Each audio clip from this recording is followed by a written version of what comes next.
Morning children. Today we will start new topic of chapter 6 object oriented concept. The topic is data abstraction. Data abstraction is a process of representing the essential features of the objects without including implementation detail. Abstraction is a concept that hides the complexity. It says what it does, but not how it does. Okay. Sometimes we know how the machines are there, we know how it is working, but the internal process we are not knowing. So, similar like that. Let's take one real life example of a television set. We can turn television set on and off, change the channel, adjust the volume, but we do not know its internal details like how it receives signals over the air or through a cable, how it translates them and finally displays them on the screen. Thus, there is a clear separation of internal implementation of television set from its external interface. We can play with it via external interfaces like the power button, channel, charger, or and volume control without having any knowledge of its internal. Data abstraction thus is a technique that relies on the separation of interface and implementation. It is not a new concept in programming. Most people already practice it up to some degree, probably without realizing it. For example, when we use functions like square root sqrt 25 and printf in bracket written hello world. In C programming, we never thought of how they are implemented. Means sometimes you are giving the command, okay, but behind the command, how it executed, that we don't know. A user defined function with necessary input data parameters also provides data abstraction. Let us consider a C program using structure for declaring date type of data. Here date is composed of three elements: day, month and year. Let us use primitive integer data type for these elements. Consider a function named dateDiff that takes two dates as parameters and return the number of days between two dates. User of this function is not supposed to know how this difference is calculated. It is necessary to know only the signature of the function, that is the name of the function, number and type of parameters and the return value of parameters.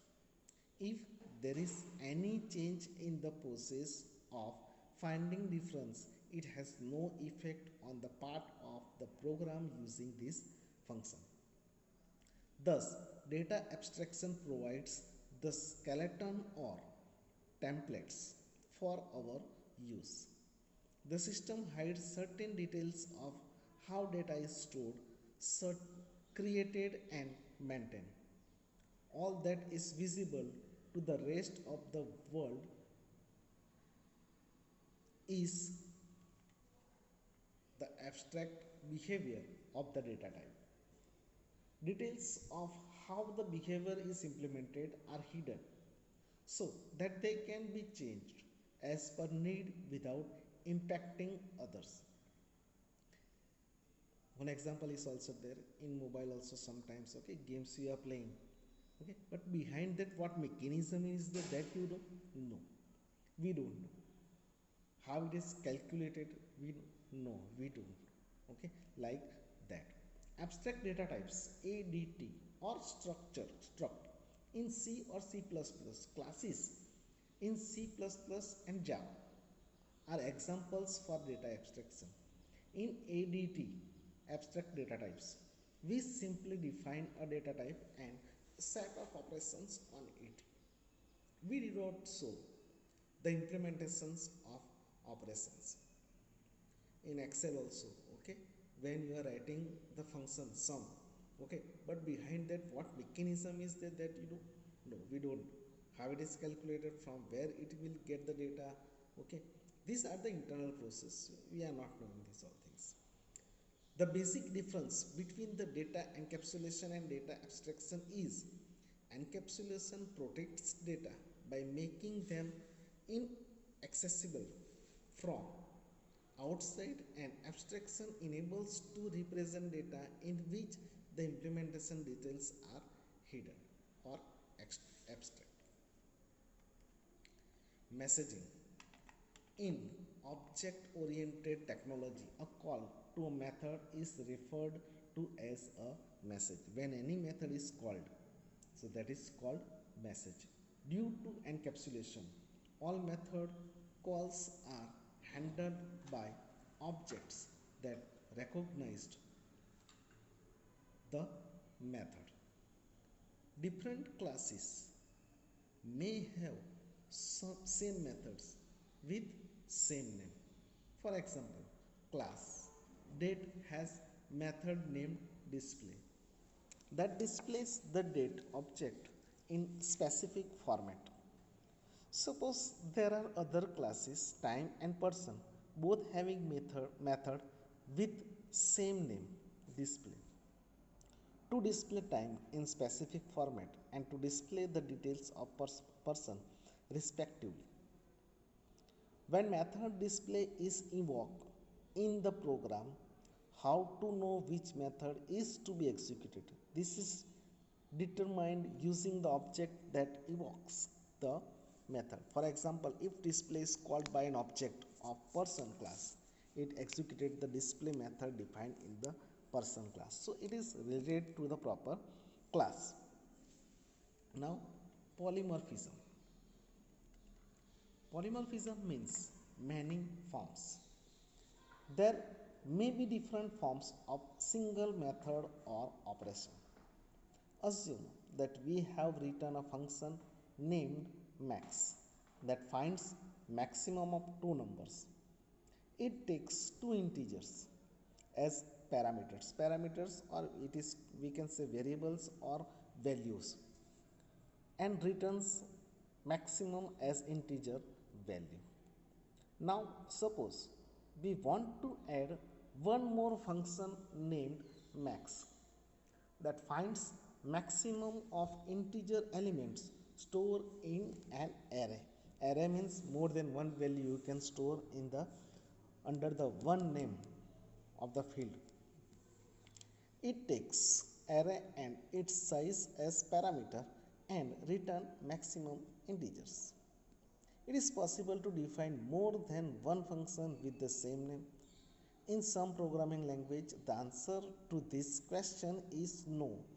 But in object-oriented programming, the answer is yes, as long as the method differs in signatures, number, and type of parameters. Okay. Some programming language are allowed to create the method with the same name function also, and some programming language are not allowed. But here in object oriented, okay, so they can create the method with the same name, but the difference should be signature, or means name or type of parameters, numbers or type of parameters. Object oriented programming allows defining more than one method having same name but different signatures in a single class. Okay, means one class is there, inside you can make two different methods with the same name but the signature, okay, or parameters should be different. This feature is known as function or method overloading. So this feature, it is called function, or we can say it is method overloading. Object oriented programming also allows writing expression using operators on objects. For example, we can use expression date1 dash date2 where both operands are objects of class date. So here date1 and date2, these two are operands. Dash means minus sign, that is called operators. Here operands are objects of class date. Okay, date1 and date2 both are the part of date class, objects of the date class. Here operation dash minus is performed in a way different than performing subtraction on two numbers, say n1 minus n2. Okay, it will not normally, okay, n1 minus n2. Okay, here same operation is given different meaning depending upon the data type of operands used. This type of polymorphism is achieved through operator overloading. Okay, here n1 and n2, the data type of n1 and n2, it's differ, it is integer unnumbered data types, and here date1 and date2, okay, this is date data type. So the function, okay, or performance will be different. Thus polymorphism is achieved using two types of overloading: function overloading and operator overloading. In general, the capability of using same names to mean different things in different contexts is called overloading.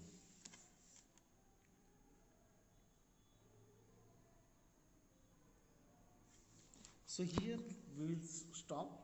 Next we will see in the next session. Thank you, students.